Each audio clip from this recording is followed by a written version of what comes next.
Oh, the music is so catchy on this level. Love it. Alright, so welcome back. Ratchet and Clank here. We're in logging site Eudora. This is a pretty cool level. The section I'm going right now is actually completely optional. Or, I have these backwards. The spot I'm supposed to go right now is, you have to go.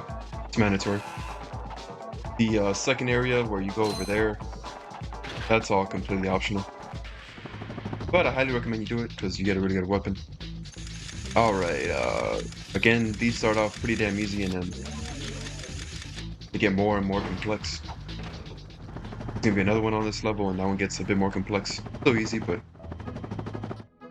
there goes that chaining long jumps. Yeah, it's worth learning how to do. It's a lot of fun. It's not that hard to do. Alright. And there we go. I don't know how to control that 100%, but you can control like the momentum. Gain like a big speed boost from those swing shots, which is really nice. Alright, I spent a lot of time reading Bleach yesterday. I read like 2.5 volumes, and I'm really enjoying it. I knew the moment I started it though that I was gonna eat up a lot of my time. Alright, this is what I meant by it gets a bit more complicated. That middle thing with the blue ring is with the blue light is a lock. So if you were to put it like this, you can't hit it because of the lock. So just make sure the lock is away from those things. Alright, this is a double. We put these two. There we go. Some of the other ones will have like 3 locks and like 5 or 6 that you have to connect, so it definitely gets a bit more complex.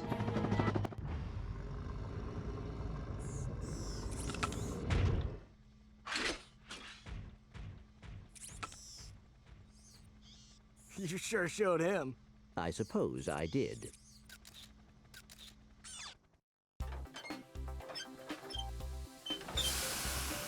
Is your current occupation leaving a rotten taste in your mouth? Then you need to know about BTS, Blog Tactical Research Station. Hi, I'm Supreme Executive Chairman Drek, and we here at BTS are seeking motivated individuals to fill positions in these exciting careers. Grind boot tester, warhead assembly technician, mutant animal husbandry, robot repairman, suck cannon test dummy, and administrative assistant. So call BTS.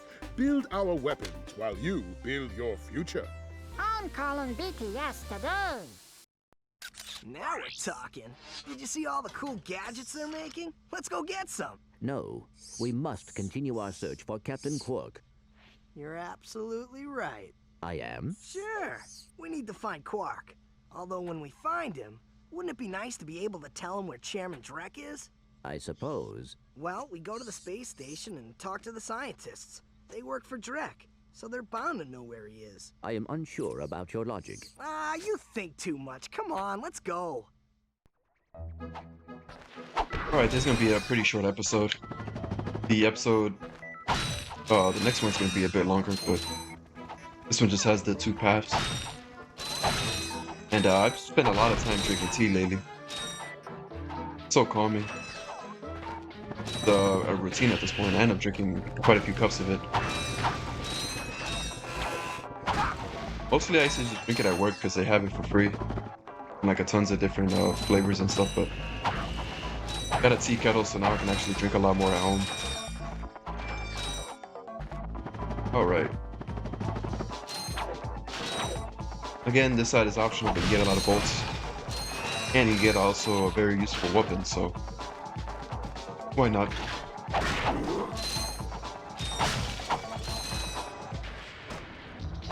One thing about Bleach is that I'm probably gonna wait until I finish it, but I want to know what are the parts that are worth checking out in the anime.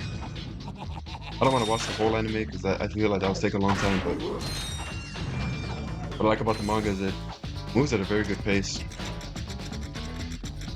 But there's usually certain parts, you know, that are really that can be conveyed really good on anime because of the music and stuff. Which at least has awesome music from what I remember.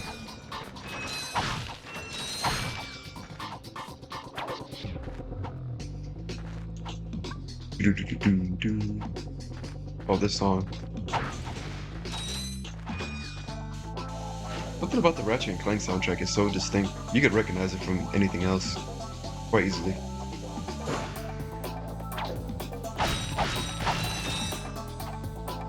Alright. I'll keep mentioning it every now and then, but you're not gonna see me really spend money unless I have to. And until I get the Persuader, that's when I end up buying most of the weapons. This first half of the game is really don't need weapons. The enemies are really easy and stuff. It's not till I'd say the last third of the game where the game just gets very aggressive with the enemies. Enemies start hitting you from a distance and stuff. That's when it's probably in your best interest to get some weapons. Your wrench won't serve you that well at that point. Alright, some blaster ammo.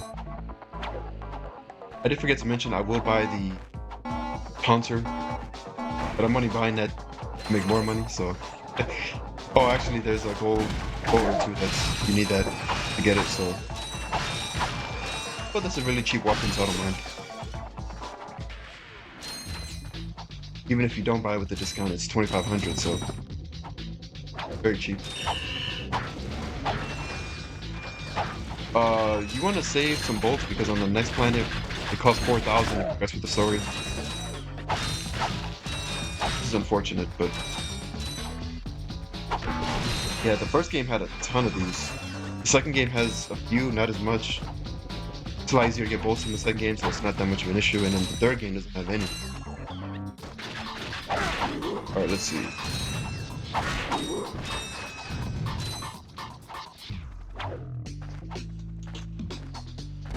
Again, it feels so interesting playing a game like this after playing an RPG. Where the hell did you go? I hate these guys so much. They just constantly run away. Alright. Some momentum going. Alright, I should just stay up there. I don't need ammo. We'll buy those guys later.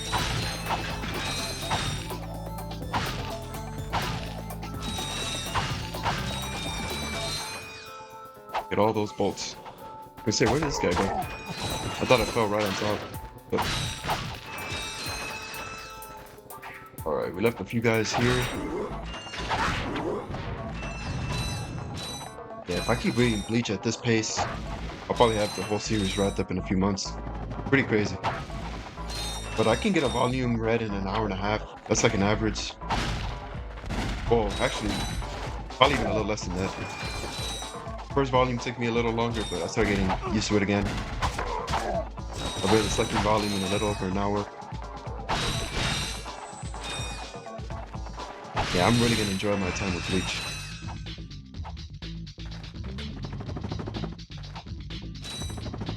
In fact, just manga in general, I've been itching to get back to. I've always like periodically read manga. The past like 6-7 years.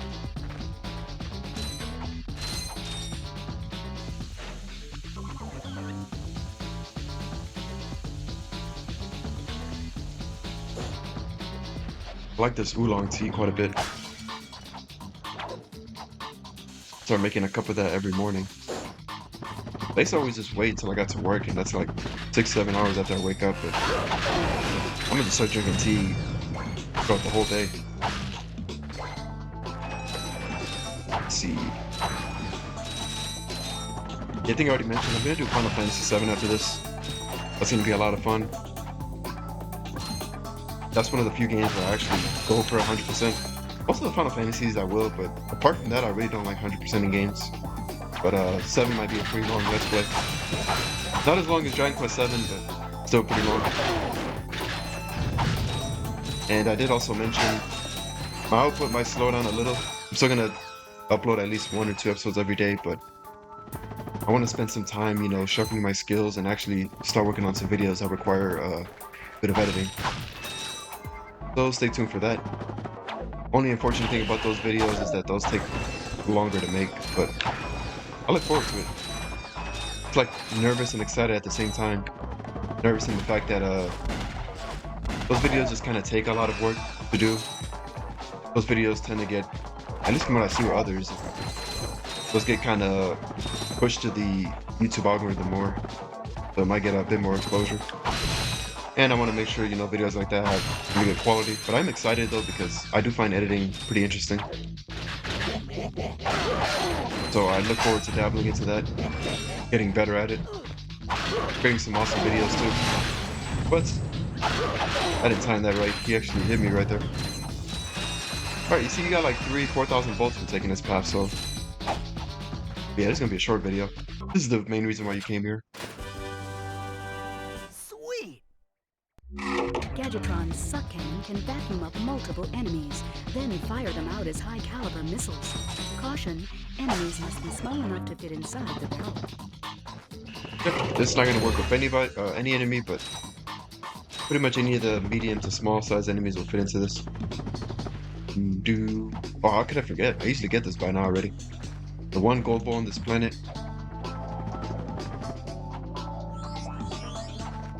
Gotta kind of time that long jump, but not too hard to get. All right, let's see. I mean, this game doesn't have really as much as the other ones, but a lot of platformers of this era, especially a little before, like the PS1, are such tight, like precise controls that require like perfect movement. I'm looking at Crash Bandicoot. That's like the prime example of that. Oh, I can't stand that. This game does have a little bit of that, but nowhere as egregious as Crash Bandicoot. Larg Station Nebula. This planet is really cool from an atmospheric sense. Also 3 paths, so it's going to take a bit longer. But yeah, I'm actually going to wrap this episode here. Hopefully you guys enjoyed the video. Make sure to like, comment, subscribe. And look at that awesome, amazing view. Yeah, thanks for watching. Catch you guys on the next part.